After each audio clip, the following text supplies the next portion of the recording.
Avec cette petite vidéo, je voudrais vous aider à continuer l'école à distance avec notamment des exercices d'orthographe. Alors je ne pourrai pas toujours faire des vidéos parce que comme je suis maintenant aussi en classe, je ne peux pas forcément me démultiplier, mais là j'avais un petit peu de temps et donc je voulais en profiter pour vous aider à rentrer dans les exercices de révision d'orthographe. Donc c'est exactement les exercices que vont faire aussi vos camarades en classe. J'ai choisi de prendre un texte de dictée, qui ne sera évidemment pas noté, mais c'est pour nous entraîner à l'orthographe, avec quelques difficultés que nous avons déjà travaillées ensemble en classe.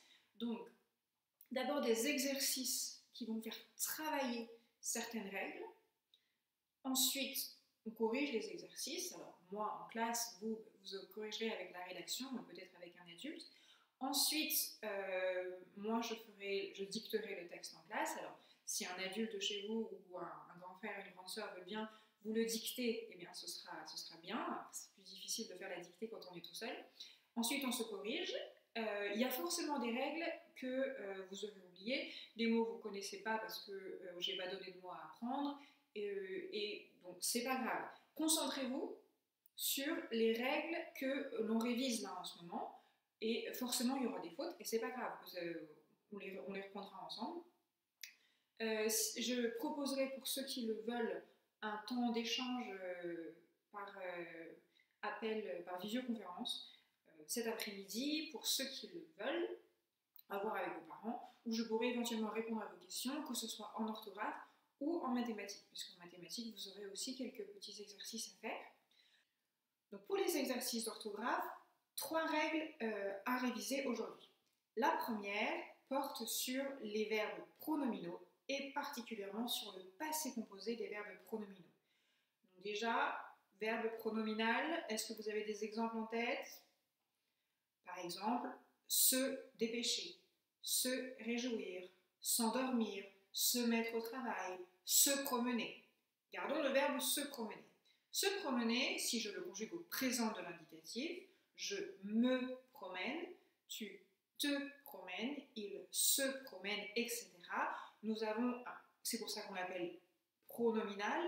Pour conjuguer les verbes pronominaux, j'ai un petit pronom personnel, me, te, se, nous, vous, ce. Je me promène, tu te promènes, etc. Pronom personnel qui demeure dans tous les temps. Présent, futur, tout ce que vous voulez, forcément me. Il n'y a qu'à l'impératif, c'est un peu... Enfin, il est là, mais il change de place, mais pas grave, pas d'impératif aujourd'hui. Alors, passé composé. Passé composé, 2 morceaux, auxiliaire et participe passé. Un verbe pronominal utilise quel auxiliaire? Est-ce qu'on dit je m'ai, à avoir, promené, ou je me suis promené? Facile, je me suis promené. Donc tous les verbes pronominaux utilisent l'auxiliaire être. Alors vous allez me dire, oh bah facile, alors auxiliaire être, donc ça veut dire j'accorde le participe passé avec le sujet, et vous avez tout à fait raison. En vérité, l'accord du participe passé pour les verbes pronominaux est très compliqué, mais sachez que tous ceux que je vous donne, évidemment, tous ceux que je vous donne, il y a le participe passé qui s'accorde avec le sujet, comme tous les verbes avec l'auxiliaire être. Si vous rencontrez un verbe pronominal ici qui doit être conjugué au passé composé, vous accordez bien le participe passé avec le sujet. Passé composé du verbe promener. Hier, je me suis promené. Et si c'est un garçon qui parle, si c'est moi qui raconte une histoire. Tu t'es promené et, ou si on parle à une fille, il, si c'est un garçon, donc il s'est promené et, nous, forcément pluriel. Nous nous sommes promenés ES, ou EES si c'est un groupe de filles qui parlent, vous vous êtes promenés ES ou EES, ils se sont promenés ES. Donc, verbes pronominaux, on n'oublie pas le pronom personnel, me, te, ce, nous, vous, ce, l'auxiliaire être, au présent puisque c'est du passé composé, et l'accord du participe passé avec le sujet. Ça c'est la première règle, le premier exercice, vous devez conjuguer des verbes au passé composé. Donc, auxiliaire être, accord du participe passé avec le sujet. Deuxième exercice, deuxième règle. Nous restons avec le passé composé, mais cette fois-ci avec une autre difficulté. Vous vous souvenez, on a beaucoup travaillé cette année, que lorsque l'on rencontre un passé composé dans la rue, la première question qu'on lui pose pose, parce que vous vous souvenez, il y a tout un interrogatoire lorsqu'on rencontre un passé composé. On lui demande d'abord, quel est ton auxiliaire? S'il s'agit de l'auxiliaire être, on l'a vu avec la règle précédente, on accorde quoi avec quoi? Le participe passé avec le sujet.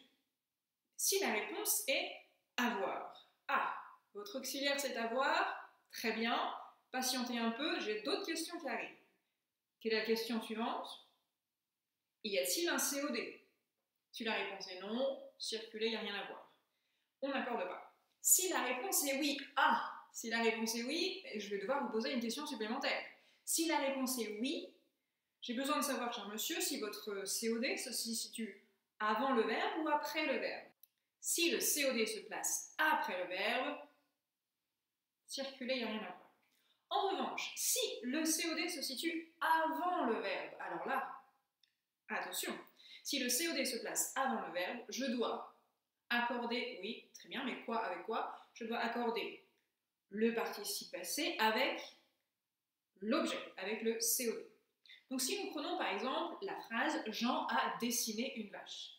Jean a dessiné une vache, dessiner, le verbe dessiner, COD, oui, on dessine quelque chose, une vache. Où est le COD? Après, à dessiner, et.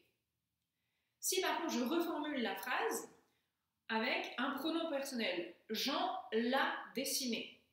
Le L', c'est le pronom personnel qui remplace le nom vache. Donc le pronom personnel se situe avant le verbe, donc Jean l'a dessiné, et eux. La vache que Jean a dessinée est blanche. Là encore, le COD, qui est en fait à l'intérieur du pronom relatif, mais si vous dites que c'est vache, c'est pas très grave, se situe avant le verbe.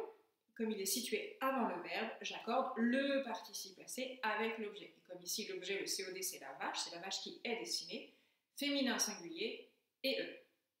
Donc un exercice où vous aurez des verbes à conjuguer au passé composé. À chaque fois, posez-vous la question, y a-t-il un COD? Parce que j'ai mis que des auxiliaires à voir. Y a-t-il un COD? Où est-il? Et j'agis en conséquence. Dernier exercice, un exercice de révision de conjugaison sur le conditionnel présent du verbe pouvoir. Le conditionnel présent, on se rappelle que c'est ce mode qui exprime une condition. Si j'avais des ailes, je pouvoir voltiger dans le ciel, je pourrais voltiger, tu pourrais, il pourrait, nous pourrions, vous pourriez, il pourrait. On se souvient, radical du futur, plus ces terminaisons de l'imparfait. AIS, AIS, AIT, IONS, IEZ, AIENT. Alors pour le verbe pouvoir, on doit donc se rappeler du radical du futur. Demain, je pourrais, tu pourras, il pourra, très bien. Mais comment écrit-on le verbe pouvoir au futur? Je pourrais, tu pourras, il pourra. Vous pouvez doubler les R autant que vous voulez. Il y a en effet deux R. Je pourrais, si j'avais des ailes, je pourrais voltiger, tu pourrais voltiger, il pourrait voltiger, etc. N'oubliez pas les deux R qui font partie du radical du futur. Si on récapitule les trois règles que vous allez devoir travailler. Passé composé des verbes pronominaux, avec donc l'auxiliaire être et l'accord du participe passé avec le sujet. Deuxième exercice, l'accord des participes passés des verbes au passé composé avec le COD si jamais il est placé avant. Et enfin, un dernier exercice de révision sur la conjugaison du verbe pouvoir au conditionnel présent. Donc faites bien vos exercices, corrigez-vous vous-même et essayez de faire la dictée si vous le pouvez, vous la corrigez vous-même. S'il y a des choses que vous ne comprenez pas, soit vous avez un adulte qui peut vous aider, ou bien, rendez-vous cet après-midi pour qu'on puisse échanger nos questions. Bon courage!